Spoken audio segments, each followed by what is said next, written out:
Hello hello, j'espère que vous allez bien. Aujourd'hui on se retrouve pour un bilan lecture du mois de février. Et ce mois-ci j'ai lu 10 livres.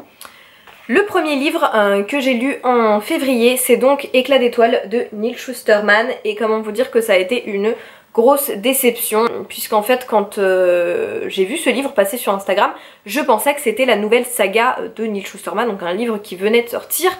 Et v'là-t-il pas, quand j'ouvre le livre, je me rends compte qu'en fait il a été publié en 1995 pour la première fois.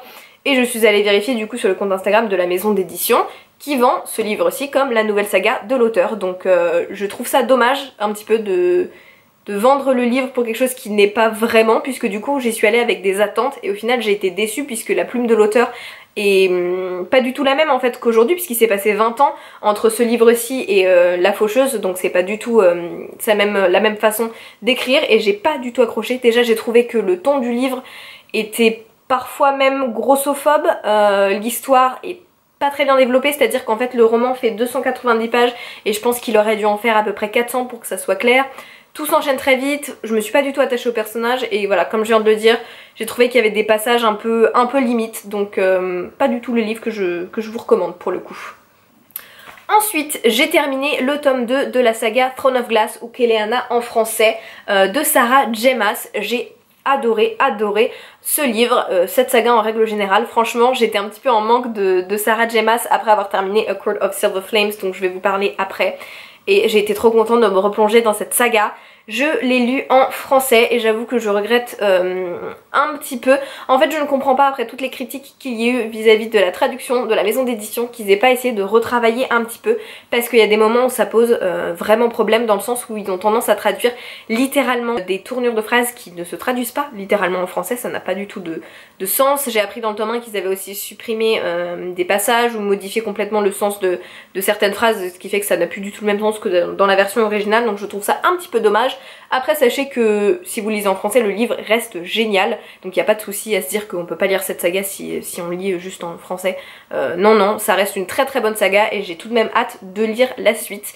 D'ailleurs, avec Lauralie du compte Lo Chronicles, on a créé notre book club A Court of Readers et notre prochaine lecture, ça sera donc le préquel de cette saga qui est The Assassin's Blade et qu'on peut lire soit du coup en début de saga, soit à différents moments, et nous on a choisi de le lire entre le tome 2 et 3 puisque c'est ce qui est souvent recommandé.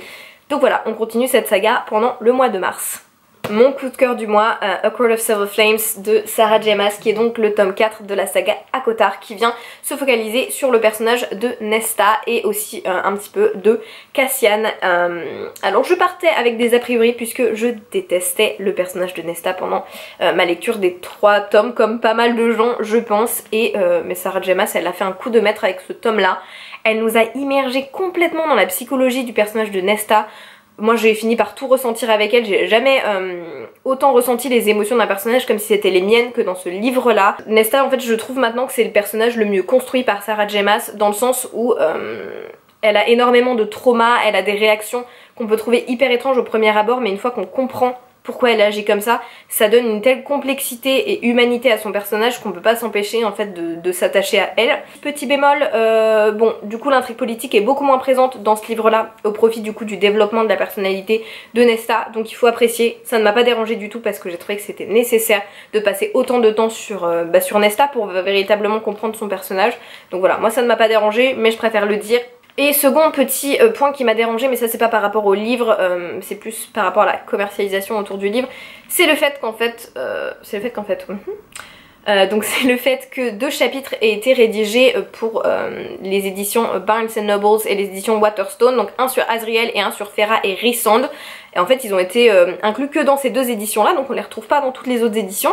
Et je trouve ça hyper dommage parce que Lauralie m'a donné le lien pour les lire, donc j'ai pu les lire et en fait je trouve qu'elles sont complètement essentielles à la compréhension du roman et à sa conclusion.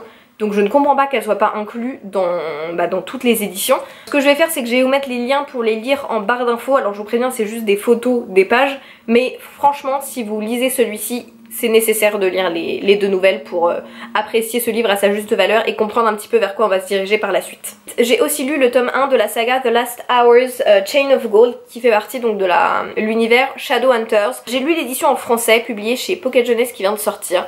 et j'ai adoré ce livre. C'est le premier livre que je lis de Cassandra Clare et de la saga Shadowhunter. J'avais juste vu la série. Alors du coup ne faites pas la même boulette que moi, si vous souhaitez lire dans l'ordre de la chronologie des personnages, c'est-à-dire de la plus vieille génération jusqu'à la plus jeune, il faut commencer par la saga Les Origines ou The Infernal Devices si vous lisez en VO, ensuite celle-ci, et ensuite la saga originale, parce qu'en fait ça c'est donc les enfants des personnages qu'on va suivre dans la saga Les Origines, et donc du coup je me suis spoilé toute la saga précédente, mais c'est pas très grave, je la lirai quand même. Franchement, j'ai trouvé ça top de pouvoir suivre toutes ces générations de Shadowhunter. On a l'impression du coup d'être complètement inclus dans cette famille.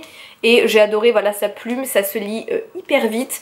Je trouve que l'univers est beaucoup mieux développé dans les livres en même temps, ce qui est logique puisque les gens disent qu'en fait la série n'est pas très bien adaptée. Mais voilà, j'ai adoré, je me suis attachée au personnage, j'ai juste hâte de lire la suite. Là on passe à une petite déception, c'est donc The Ravens de Cass Morgan et Daniel Page que j'ai reçu dans ma Illumicrate du mois de janvier ou de décembre, je ne sais plus. Bon, l'édition est magnifique, ça je ne vais pas dire le contraire, juste j'ai trouvé le livre un peu plat. J'ai pas trouvé que l'intrigue apportait quelque chose de nouveau. Le sujet était hyper intéressant parce que c'est tout ce qui est sororité à l'université mélangé avec des sorcières, de la magie, enfin l'intrigue était vraiment hyper intéressante, mais voilà, j'ai trouvé que le livre était très plat, ça n'avance pas vite, il se passe rien, je me suis pas attachée au personnage. Bref, c'est pas la lecture que je vous recommande, je pense que ça plaira à certains, mais moi ça a pas vraiment été ma lecture, en tout cas préférée du mois, loin de là. Ensuite, autre déception de ce mois-ci, c'est donc The Dragon Republic de R.F. Kuang. Cette déception-là, je m'y attendais pas du tout puisque j'ai adoré le tome 1 qui est donc The Poppy War. J'ai trouvé que c'était un livre incroyable qui dépeignait de manière très juste la réalité de la guerre tout en étant dans un univers en fait fantastique. On aborde le sujet des chamans, des dieux, donc ça mélangeait deux sujets qui m'intéressaient beaucoup et donc j'avais énormément d'attentes pour ce tome 2 puisqu'il est encore mieux noté sur Goodreads que le tome 1. Et on l'a lu donc en lecture commune avec Lauralie de la chaîne No Chronicles et on est tombé de haut parce qu'en fait je trouve qu'on perd totalement déjà l'aspect fantasy que j'aimais beaucoup dans le tome 1 pour se consacrer que sur l'aspect guerre. Et au final du coup j'ai perdu un petit peu l'attrait parce que oui c'était intéressant dans le tome 1 mais juste passer 3 tomes à voir les horreurs de la guerre, au bout d'un moment je trouve que c'est juste choquant pour être choquant. Je comprenais plus du tout les décisions des personnages, j'étais vraiment à fond avec le personnage de Rin dans le premier tome et alors dans celui-ci j'ai commencé à la détester. Elle devient odieuse, on a l'impression qu'elle porte qu'elle a toutes les misères du monde qui lui tombent dessus, alors oui mais tous les personnages de cette saga en fait c'est la même chose. Ouais, j'ai commencé à la trouver insupportable et donc ça a été très dur de lire ce livre. Après ça n'est que mon avis, il a de très bonnes notes sur Goodreads et c'est pour de bonnes raisons j'imagine, juste moi j'ai pas du tout compris le changement entre le tome 1 et celui-ci. Je pense que c'est pour montrer en fait la dualité de la guerre et comment ça peut transformer des personnages, mais j'avoue que pour moi ça l'a pas vraiment fait. Passons à un coup de cœur puisque c'est The Guest List de Lucy Foley que je lis dans le cadre, que j'ai lu plutôt, dans le cadre du challenge que je me suis lancé de lire tous les gagnants des Goodreads Choice Awards et celui-ci a gagné le prix de le meilleur thriller. Je l'ai écouté en fait sur Scribd en audio et ce que j'ai adoré c'est le fait que chaque point de vue des différents personnages soit lu par un acteur différent. J'ai trouvé que ça nous permet de nous immerger vraiment dans le livre comme si en fait on regardait une série, j'ai beaucoup aimé. Si vous aimez les thrillers un petit peu en huis clos avec une ambiance hyper oppressante où en fait dès le début on sait qu'il va y avoir un meurtre mais on ne sait pas qui va mourir et on fait des allers et retours dans le temps jusqu'à avoir la révélation finale, franchement celui-ci il est incroyable et j'ai hâte de me plonger dans son autre livre qui a rencontré un grand succès aussi qui est The Hunting Party il me semble. On reste dans les coups de cœur avec Middle Game de Shannon Maguire. Alors cette auteure là il faut aimer, elle a un style d'écriture assez particulier, un peu dans le genre d'Alice au Pays des Merveilles mais encore plus bizarre, c'est-à-dire qu'elle va souvent écrire des livres où vous n'allez rien comprendre pendant les 100 premières pages, vous n'allez rien comprendre. Vous allez apprécier votre lecture mais vous n'allez rien comprendre et à un moment il va y avoir la révélation et vous allez vous dire mais cet auteur c'est un génie. Et c'est ce que je ressens à chaque fois que je lis ces livres et celui-ci mais une pépite.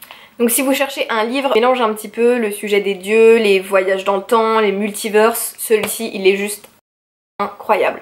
Passons à une autre déception, j'ai lu If It Bleeds de Stephen King. Alors déception c'est peut-être un mot un petit peu fort puisque le livre reste très bien, les histoires restent intéressantes, mais j'avoue que quand je l'ai lu, j'ai pas eu l'impression de lire du Stephen King en fait. J'ai pas eu le moment où par exemple il y a des grandes révélations ou cet univers hyper oppressant qu'on peut retrouver dans les Stephen King, je l'ai pas retrouvé dans ce livre là. J'ai eu l'impression en fait de lire un thriller que j'aurais pu lire de n'importe quel autre auteur mais pas de Stephen King. Alors peut-être qu'il avait envie de tester autre chose, ce que je peux comprendre, mais j'avoue que ce livre-ci du coup il m'a pas du tout parlé. Voilà, un petit peu déçue. Moi qui aime beaucoup Stephen King, un petit peu déçue par celui-ci du coup. Par contre la couverture est super jolie. Et enfin, ce mois-ci, j'ai lu Assassin's Apprentice de Robin Hobb, donc qui est la grande saga de l'assassin royal de Robin Hobb, qui est une saga de 13 tomes il me semble, et ça c'est que pour une des sagas, parce qu'elle a plein de sagas un petit peu comme Shadowhunter, rattachées dans le même univers. J'ai énormément aimé. Alors je pense que ça m'a aidé d'avoir l'édition illustrée en fait, qui m'a permis de m'immerger complètement dans l'univers grâce au dessin, parce que du coup j'avais plein d'images des différents personnages. Je vous en montre une autre. Donc je pense que ça m'a vraiment aidé à m'immerger complètement dans l'univers. J'ai adoré la plume de Robin Hobb. Je comprends pas comment j'ai pu passer à côté pendant si longtemps en fait. C'est hyper immersif, j'ai adoré avoir l'histoire depuis le point de vue de Fitz, on le voit grandir, ça j'adore quand on voit grandir les personnages, qu'on les voit depuis qu'ils sont petits et qu'on peut suivre en fait leur évolution, l'évolution du personnage, je trouve ça incroyable. J'ai adoré l'univers dans lequel tout ça se passait et du coup je pense que je vais essayer d'en lire à peu près un par mois parce que vu le nombre de tomes, c'est le seul moyen que je réussisse à finir cette saga. Et je pense aussi peut-être craquer encore une fois pour cette édition illustrée que je trouve juste magnifique. Et voilà, c'est tout pour cette vidéo, j'espère que ça vous aura plu. N'hésitez pas à me dire dans les commentaires quel livre vous avez lu au mois de février, lequel vous a le plus surpris et lequel vous a le plus déçu. Et puis je vous retrouve dans une autre vidéo la semaine prochaine. Ciao ciao!